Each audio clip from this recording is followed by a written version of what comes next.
আরো দুটি শর্ত সম্পর্কে পরিচিত হয়ে নেব, যেগুলো সরল সুদের অঙ্কতে কাজে লাগতে পারে। একটি হলো উত্তমর্ণ বা পাওনাদার, যাকে ইংরেজিতে ক্রেডিটর বলা হয়। তো উত্তমর্ণ বা পাওনাদার কাকে বলা হয়?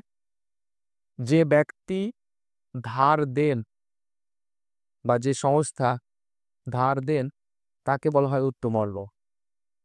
আর অধমর্ণ বা দেনাদার আর একটি শব্দ, যেটাকে ডেপ্টর বলা হয় ইংরেজিতে।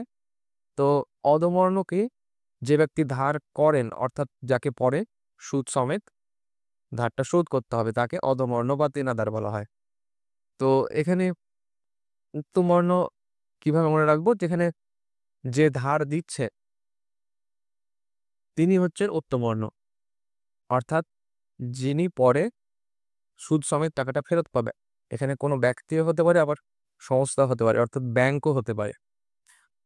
অর্থাৎ যদি আমি ব্যাংকে থেকে ধার নিই, তাহলে সেখানে ব্যাংকটি হলো উত্তমর্ণ এবং আমি হলাম অধমর্ণ, কারণ আমাকে পরে ধারটা শোধ করতে হবে। অর্থাৎ যিনি ঋণ নেন তিনি অধমর্ণ, আর যিনি ঋণ দেন তিনি হচ্ছেন উত্তমর্ণ।